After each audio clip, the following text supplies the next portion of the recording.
The small southern town of Redwood Springs carried itself with pride.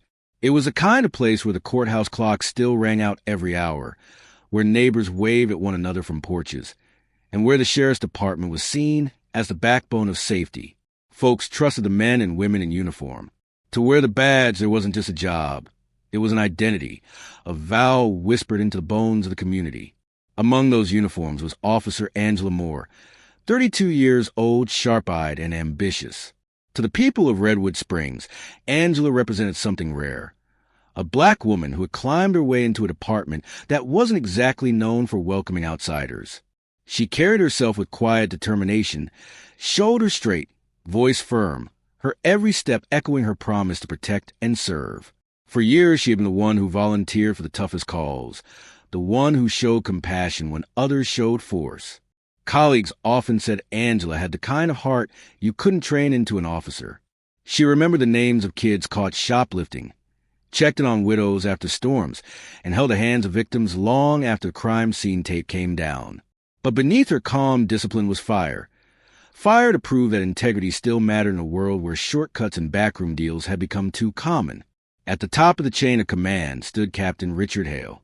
To the public, Richard was a decorated officer, a man who had led drug busts, dismantled gangs, and shaken hands with governors. His photograph hung in the lobby of the station, smile wide under a frame of medals. But behind closed doors, his presence filled the air like a storm cloud. His voice could cut a room in half. His temper was legendary, and his authority was rarely challenged. Richard was the kind of leader who demanded loyalty above all else. "You're either with me or against me," he would bark at roll call, his gray-blue eyes sweeping over the room like searchlights. Many officers followed him out of fear rather than respect. And Angela, despite her rising reputation, was not immune to the suffocating weight of his command. At first, their relationship had the sheen of mentorship. Richard praised Angela for her arrest records, her instinct, her ability to talk suspects into surrendering rather than forcing them into it. "You've got potential, Moore," he told her one evening after a long shift. "This department needs people like you. Stick close to me, and I'll make sure you rise." To a young officer still finding her footing, those words carried weight. For a brief moment, Angela believed she had found an ally. But there was something in Richard's tone, a sliver of expectation that went beyond professional encouragement. When he leaned closer, his breath heavy with whiskey, she caught a glimpse of the danger lurking behind his polished image. Angela brushed it off, convincing herself she was imagining it. After all, she was used to being underestimated, used to men in authority hinting at debts she never owed. She pushed forward, drowning herself in her work, holding on to the hope that the badge she wore still meant honor. But Redwood Springs was not as clean as it looked from the outside. Behind the brick facade of the police department, secrets rotted, reports went missing, evidence quietly shifted hands, and whispers grew louder that Richard Hale's spotless record was built on shadows. Angela didn't know it then, but her loyalty, her career, and ultimately her life were about to collide head-on with the man she once thought was her greatest supporter. The storm that would consume them both was already gathering. And for Angela Moore, every step forward would carry her deeper into a world where truth had a price and justice could twist into something unrecognizable. The storm arrived sooner than Angela could have imagined. It started with a late-night call, a disturbance on the east side, a suspect reported waving a gun.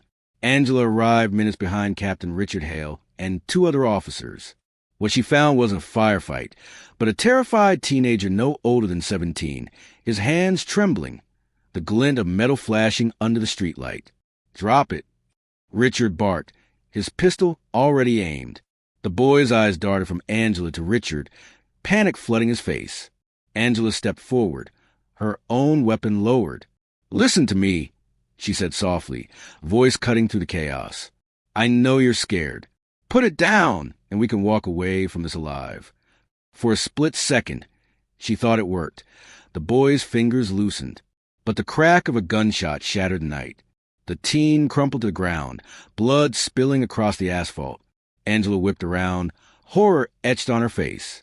Richard stood behind her, gun smoking, his jaw clenched like stone. Later at the station, Richard's explanation was swift and cold, The boy had aimed, he had no choice. But Angela had seen it differently. She had seen surrender in those young eyes. She had seen hesitation in the boy's hands. When it came time to file reports, Richard called Angela into his office. The blinds were drawn, the smell of coffee and old cigars hanging in the air. He slid a draft across his desk. "Sign this," he ordered. Angela scanned the paper. The narrative was twisted. Words that painted the boy as a threat, a split-second danger. It was a story designed to close the case before it opened. "This isn't what happened," she whispered. Richard leaned forward, his eyes narrowing. "This is how it happened. You'll write it that way, or you'll regret it." Angela's throat tightened. "Sir, the truth." "The truth?" Richard cut her off, slamming a fist against the desk. "The truth is what we say it is. Don't be naive. This department survives because we protect our own. You want a career? You want a future here? Then you stand with me." Angela stared at him, her pulse pounding in her ears. She had spent her life believing the badge was sacred, that it meant justice above all else. And now the man who wore it higher than anyone was asking her to bury the truth beneath lies. "I won't," she said finally, her voice trembling but steady. Richard's expression darkened. For a long moment, he said nothing. Then he leaned back, a cruel smile tugging at his lips. "You think you're brave, but you'll learn. Everyone learns."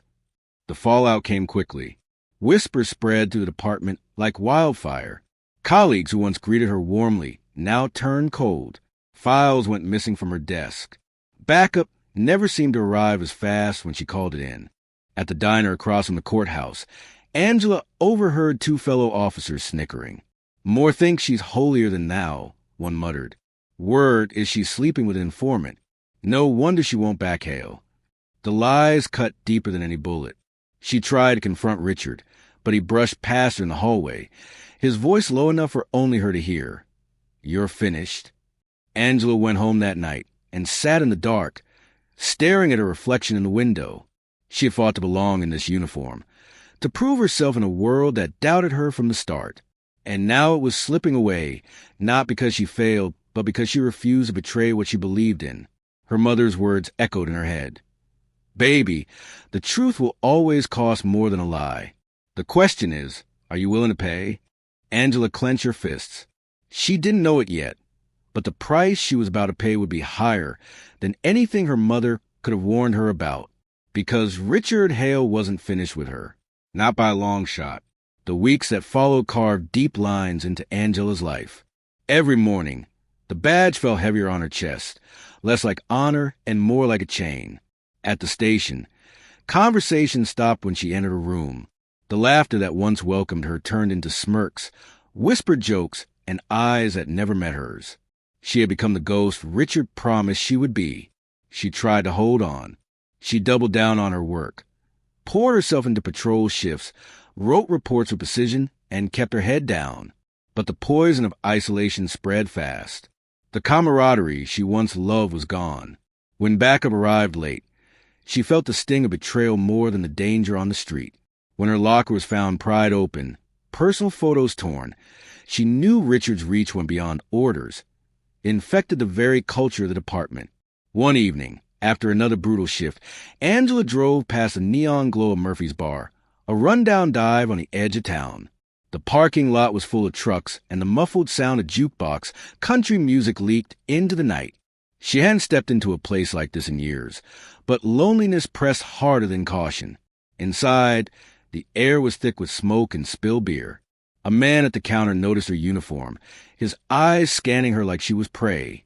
His name was Marcus, a slick talker with a gold chain, and a smile that could charm snakes.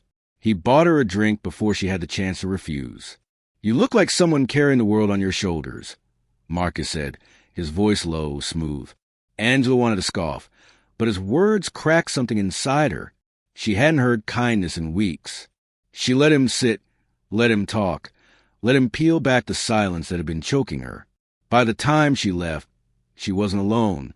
What began as one night blurred into a handful. Angela knew better. She was trained to read people, to see danger where others saw glamour. But in Marcus's reckless embrace, she felt wanted. Even if it was temporary, even if it was hollow, for a woman drowning in betrayal. It felt like air until the call came. She had gone for a routine checkup after weeks of fatigue. The sterile white walls of the clinic seemed to close in on her as the doctor entered, chart in hand, eyes heavy with sympathy. Officer Moore, the results came back positive. You contracted HIV. The word struck like gunfire. Her ears rang. The air rushed out her lungs. She sat frozen, staring at the doctor's lips moving, but hearing nothing. The world tilted sideways. At home that night, Angela locked herself in the bathroom. She stared into the mirror, her reflection fractured by tears. She slammed her fist against the glass until cracks spidered out, blood dripping from her knuckles. "Why me?" she cried, voice raw, echoing in the tiled room. "Haven't I given enough? Haven't I bled enough?" The betrayal by Richard had been cruel. But this was annihilation. She thought about her future, about the career she fought for, about the children she once dreamed of having. All of it slipped away like sand through her fingers. For days, she barely ate. She went to work in silence, hiding the terror that throbbed in her veins. She carried her badge but felt like a fraud, a dead woman walking. Marcus disappeared, as men like him always did, leaving nothing but scars and silence. But beneath the despair, a new fire began to burn. Rage. It started as embers, faint and fragile, but soon it roared. Richard had taken everything from her. Her reputation, her brothers in uniform, her place in the world. Without him, she never would have fallen into Marcus's arms, never would have been poisoned. In the dead of night, Angela sat at her kitchen table, the lights off, her face lit only by the glow of a single candle. She whispered to herself, voice shaking but certain, "He destroyed my life. He doesn't get to walk away whole." The collapse of Angela Moore was complete, but in its ruins, something darker was rising. The silence of Angela's apartment grew unbearable. Nights dragged on like years. The ticking of the clock gnawed at her sanity. She could feel the disease inside her, like a curse crawling through her veins, reminding her every morning that her life was no longer her own. At first, grief consumed her. She stayed curled on the couch for days, staring at the ceiling, replaying every decision that led her here. She thought about her academy graduation, the proud smile on her mother's face, the promise she whispered to herself, "I'll make a difference." Now that promise was ashes. But grief has a way of hardening into something sharper. Pain became fuel. Rage filled the hollow spaces left by despair. Angela began to see Richard Hale's face everywhere. In her dreams, in her reflection, in the shadows that clung to her walls. He wasn't just a captain who betrayed her. In her mind, he was the architect of her ruin. If he hadn't silenced her, if he hadn't poisoned her reputation, she never would have sought escape in Marcus's arms. Without Richard, she never would have ended up here. To Angela, her diagnosis was his fingerprint carved into her blood. One night, her closest friend from the academy, Janet Lawson, showed up at her door. Janet was one of the few who hadn't turned her back completely, though her visits had grown rare under Richard's watchful eye. Angela opened the door, pale, exhausted, but burning underneath. "Jesus, Ong," Janet whispered, stepping inside. "You look like you haven't slept in weeks." Angela shrugged. "Sleep doesn't fix the dead." Janet studied her, concern etched in her face. "Talk to me. What's going on?" For a long time, Angela stayed silent. Then the words spilled like broken glass. She told Janet everything. The whispers, the threats, the night at Murphy's, the diagnosis. By the time she finished, tears streaked down her face, her hands trembling. Janet's jaw tightened. "You can't let Hale destroy you. File a complaint. Take it to the state. There are ways." Angela laughed bitterly, cutting her off. "You don't get it. The system is him. Every door leads back to his hands. Do you think they'll believe me now, after what he's done to my name?" "Then what?" Janet asked softly. "What are you going to do?" Angela's eyes lifted, gleaming through the tears. "I'll do what he never expected. I'll make him feel it.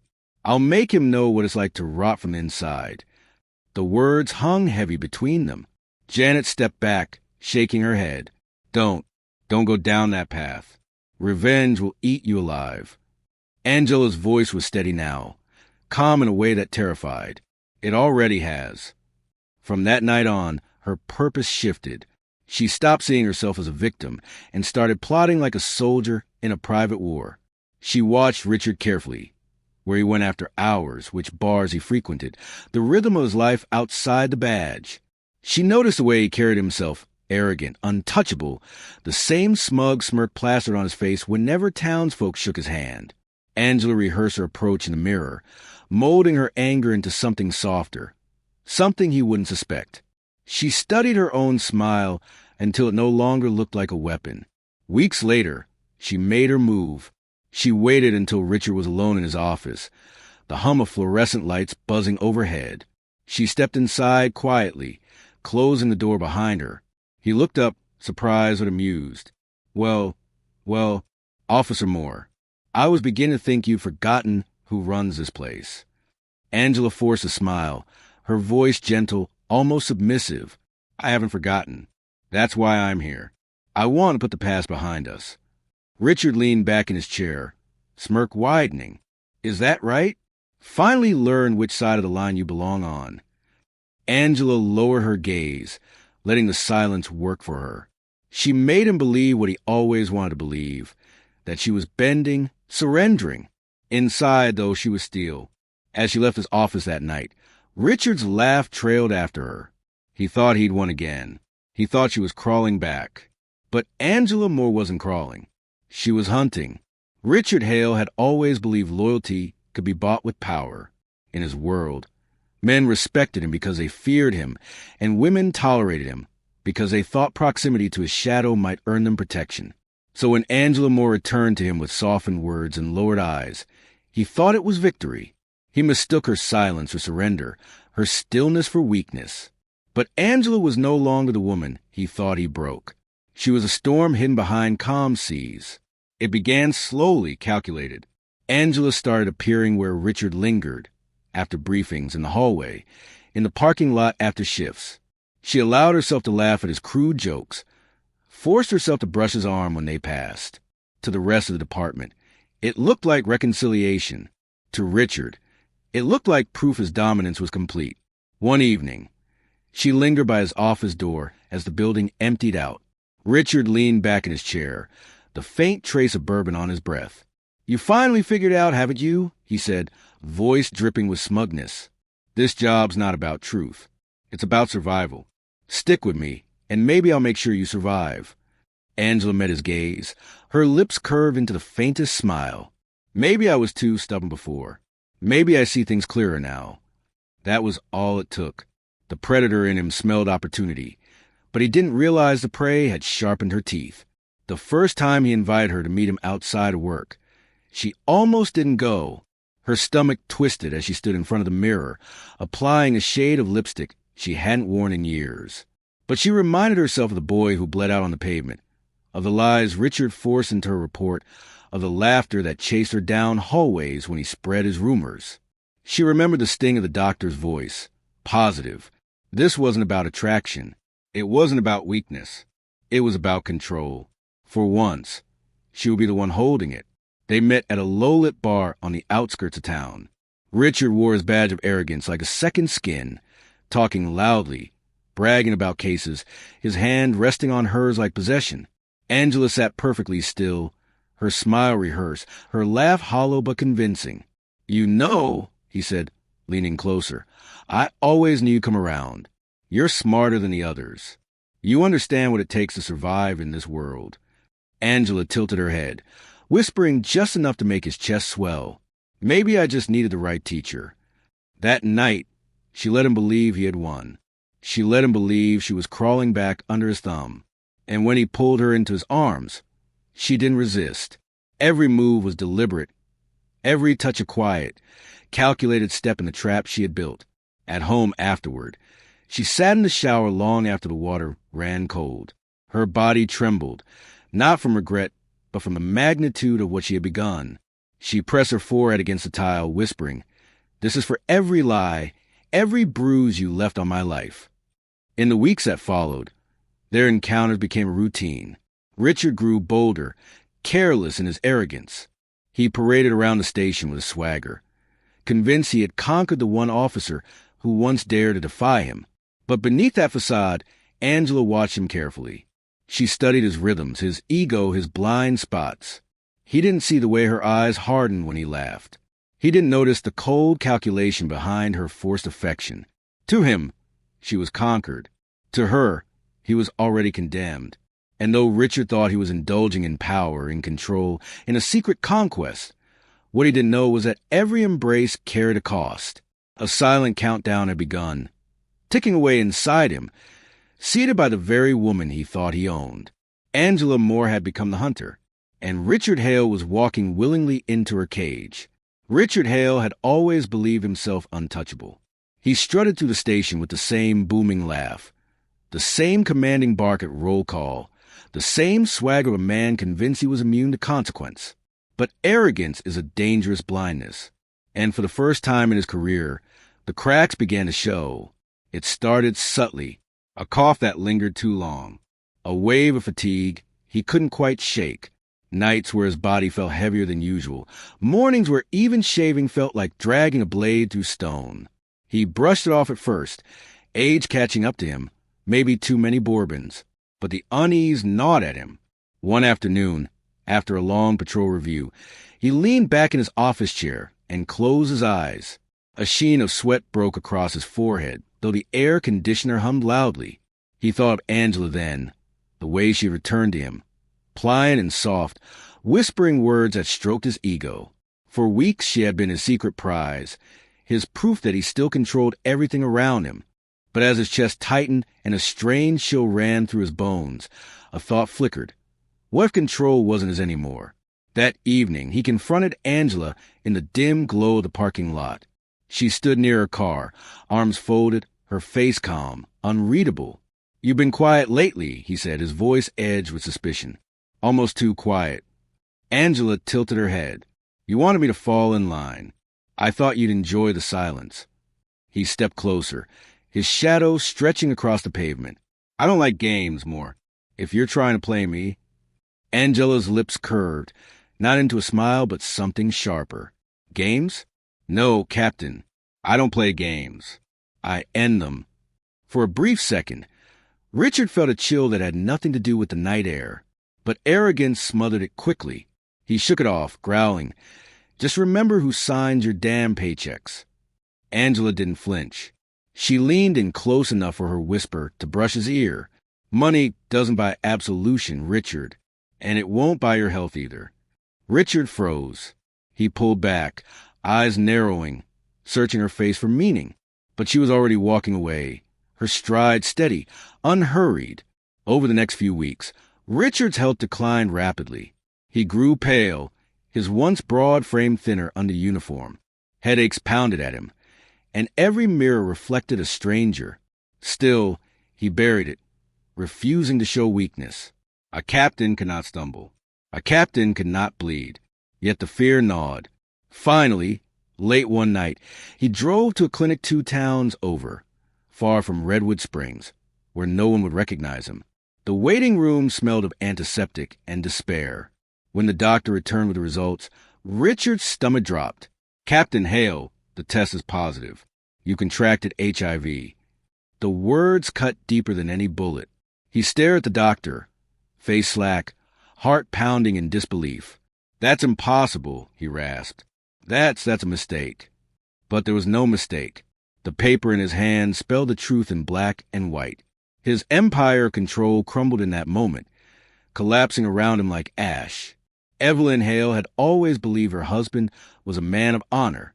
For 25 years, she had stood beside Richard through the long nights, the dangerous calls, the parades where he waved proudly to cheering crowds.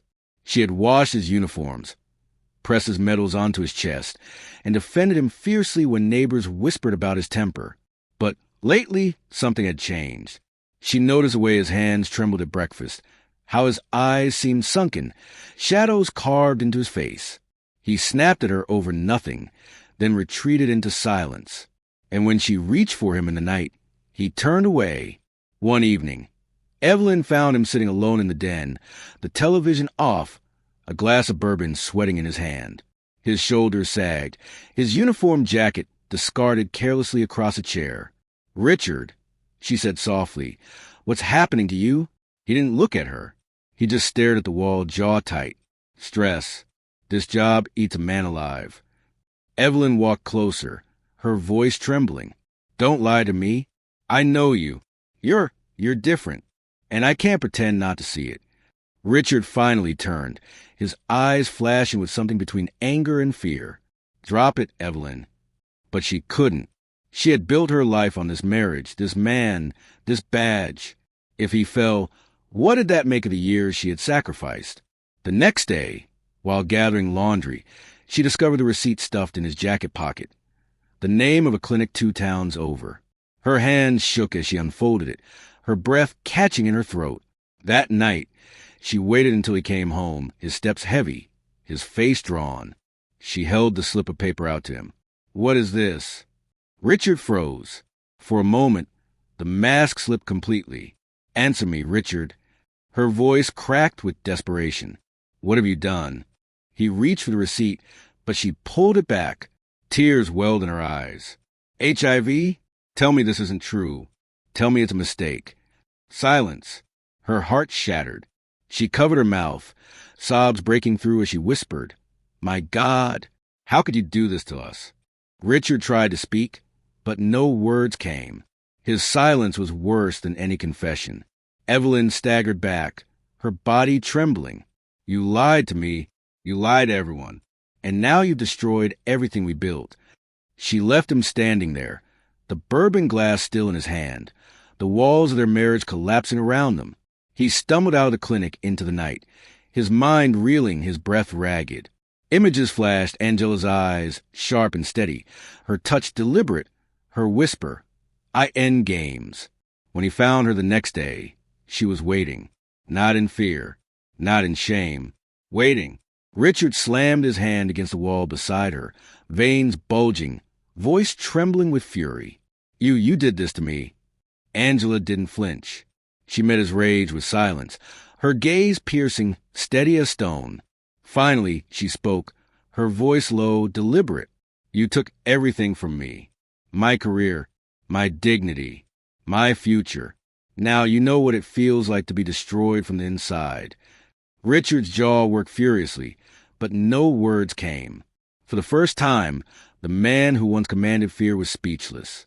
Angela stepped past him, her shoulders squared, her whisper trailing like smoke. "Justice comes in many forms, Captain. This one has your name on it." Richard stood frozen, fury and terror battling in his chest. The disease was inside him now, gnawing, devouring. And for the first time in his life, he realized what it meant to be powerless. Richard Hale had always lived by one rule: never let them see weakness. For decades, he built his career on that principle.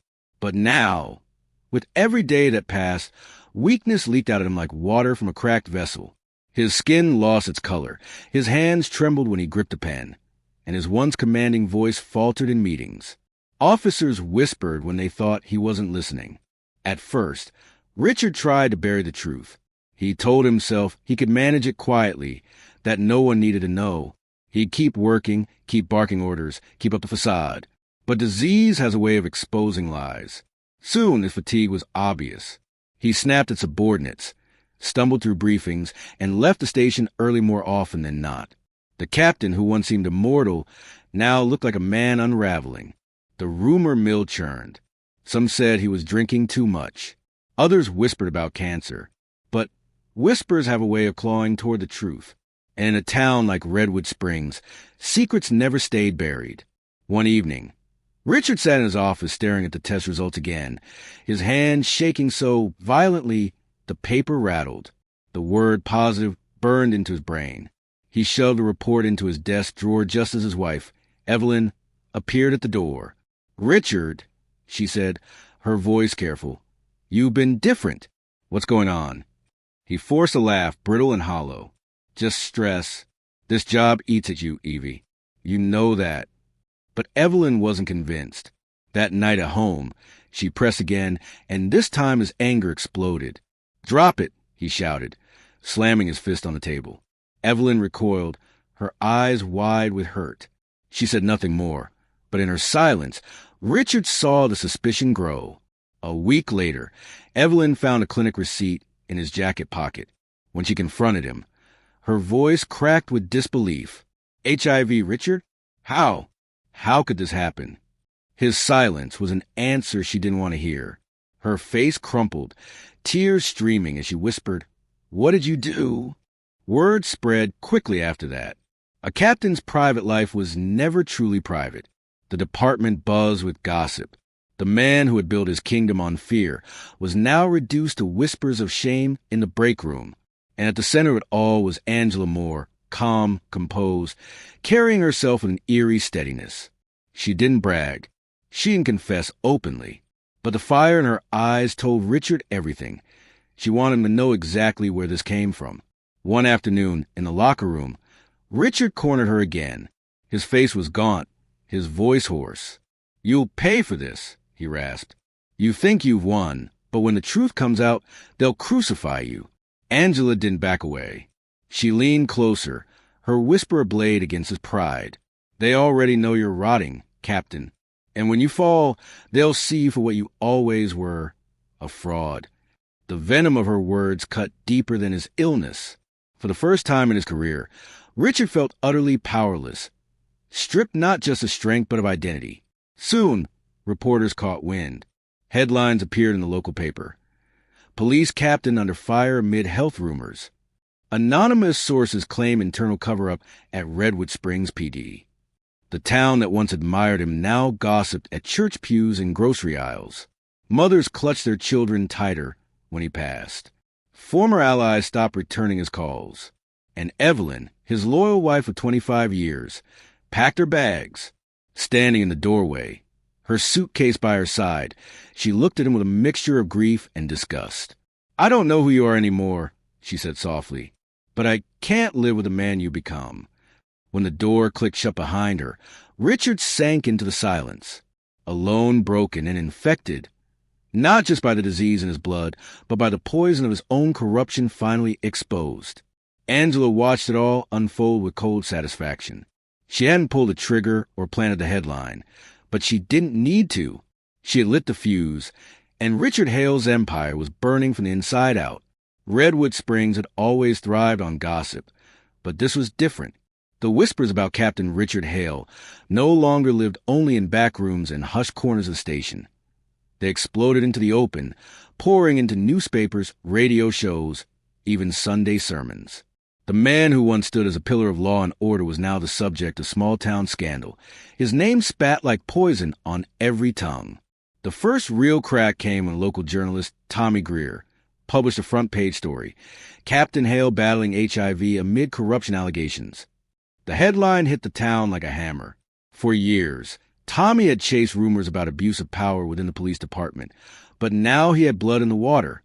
He wrote of cover-ups, coerced officers, and whispers that one female officer had paid the price for refusing to fall in line.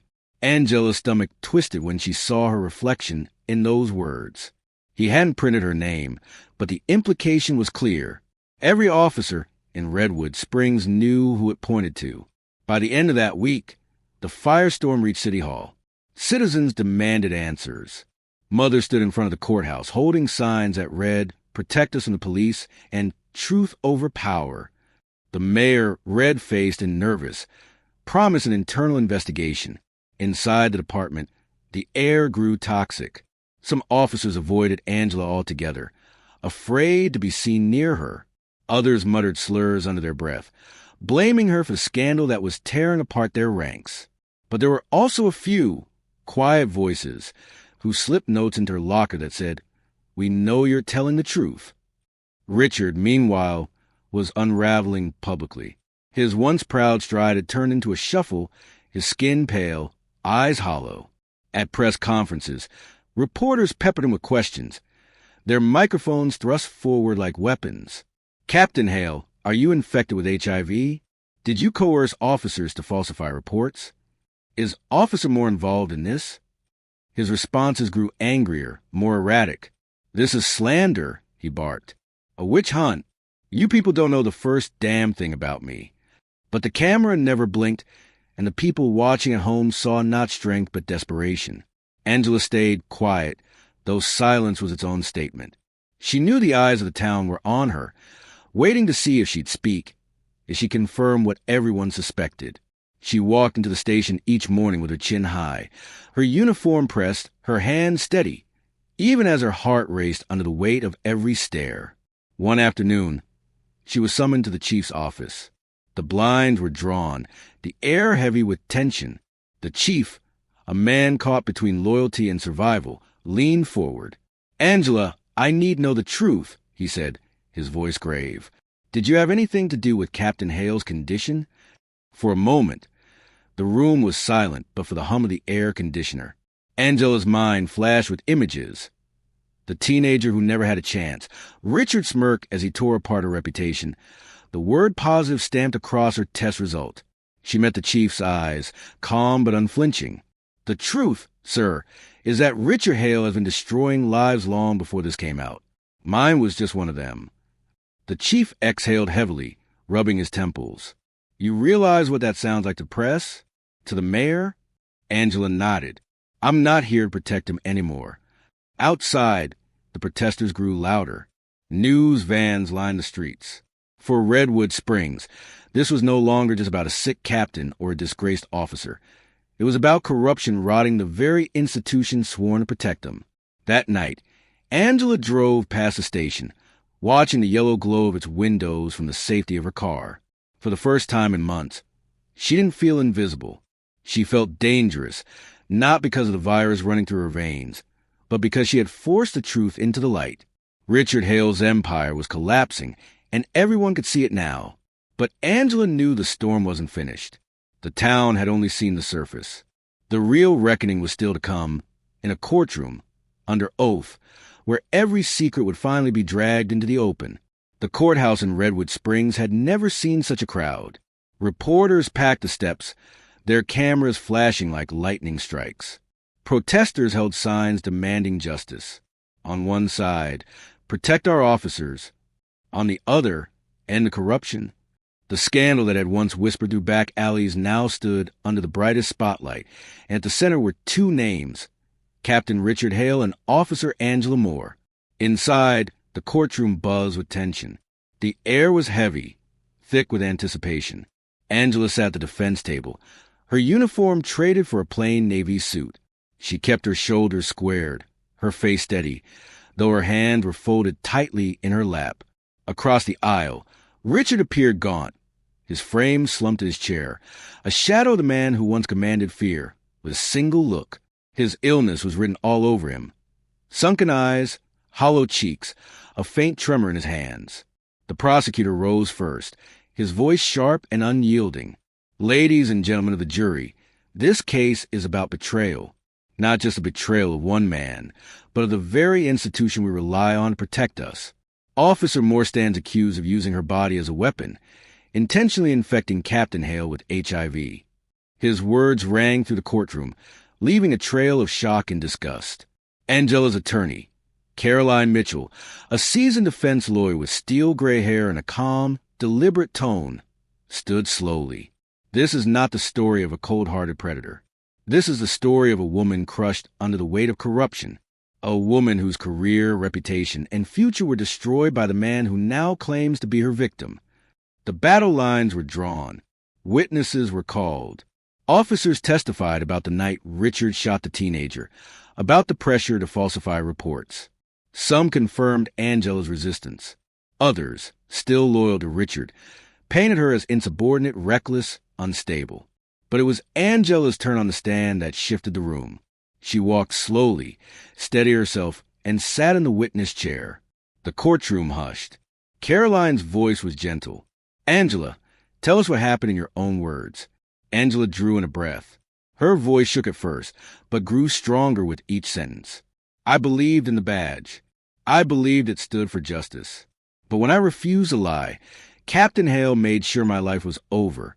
He spread rumors. He poisoned my reputation. He turned my brothers and sisters against me. I was alone. I was broken." Her eyes flicked toward Richard, her voice hardening.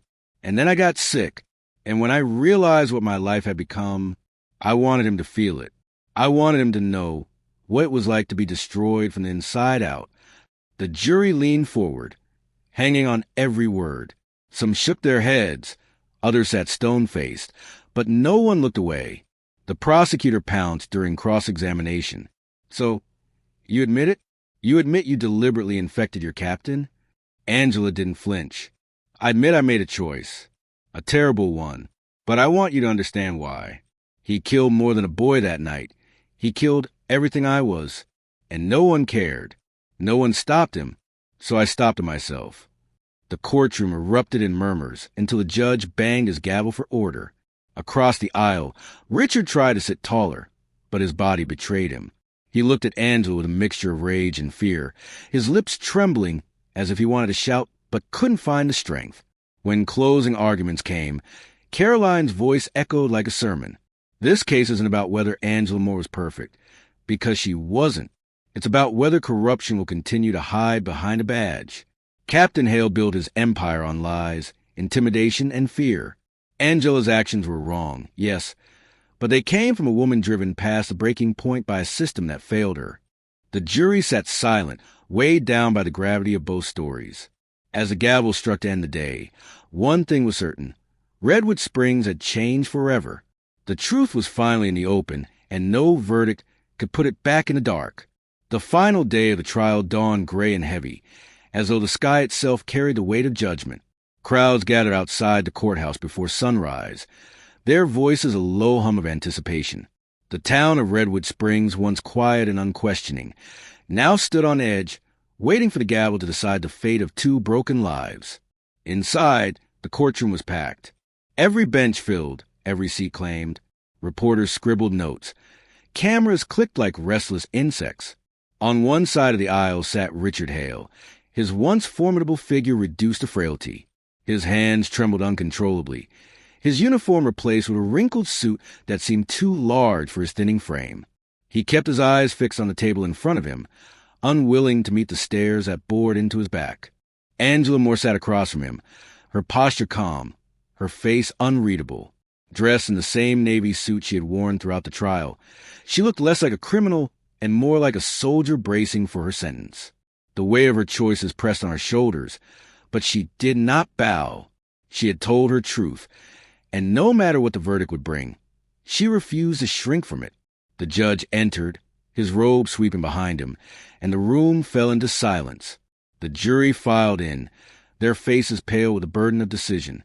Angela's heart thudded in her chest as the foreman rose, a folded slip of paper in his hand. "In the matter of the state versus Angela Moore," he began, his voice steady but heavy. "We, the jury, find the defendant guilty of reckless endangerment and aggravated assault." A murmur rippled through the courtroom. Some gasped, others nodded solemnly. Angela closed her eyes briefly, a single tear sliding down her cheek. Not a surprise, but release. The judge cleared his throat. "Officer Moore, you will serve a sentence of 15 years in state prison." However, his voice softened, almost reluctantly. "This court acknowledges the mitigating circumstances of corruption and coercion that contributed to your actions.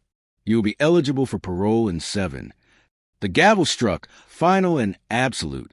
Richard shifted in his seat, a smirk tugging weakly at his lips, as if to claim victory. But the sound of reporters rushing forward, the flash of cameras, and the shouts in the crowd drowned out his illusion. He was no hero walking free. He was a disgraced captain whose empire had crumbled in public view. As officers moved to escort Angela away, she turned her head, her eyes locking with Richard's across the courtroom. He expected anger, maybe fear. But what he saw was something colder, sharper, pity. "You've already lost more than I ever could," she whispered as she passed him, her voice carrying just enough for him to hear. Outside, Evelyn Hale, his estranged wife, stood among the crowd, her face hard, her arms folded. She did not look at Richard as he exited, flanked by reporters who shouted questions he could no longer answer. She turned her back on him and walked away, her silence louder than any condemnation. For Angela, the ride to prison was quiet. She stared out the window, the town she once swore protect passing in fragments. Church steeples, rusted gas stations, the diner where officers used to laugh over coffee. All of it felt distant now, like a dream from another life. That night, in her cell, she sat at a metal desk and opened a small notebook. She began to write, her pen scratching across the paper. I am guilty, not of everything they said, but of letting hate become my compass. I wanted him to feel pain, and he does. But I see now, justice built on vengeance is no justice at all. Still, the truth is finally in the open. And if my sacrifice is what it took, then so be it. In Redwood Springs, the legacy of Richard Hale collapsed into ruin. He resigned under pressure, his medals stripped, his portrait removed from the station wall. He lived on, but not as a captain or a hero, only as a reminder of how power corrupts and corrodes. Angela Moore remained behind bars, but her story traveled far beyond the prison walls. To some, she was a criminal. To others, she was a whistleblower who had taken justice into her own hands when no one else would. Either way, the town would never forget her name. And though her body carried a disease and her future was bound by steel bars, Angela found a strange peace in the quiet of her cell. She had forced the truth into the light, and in that truth lay the reckoning Redwood Springs had long avoided. For the first time in months, she whispered into the darkness, her voice steady and calm. I'm not invisible anymore.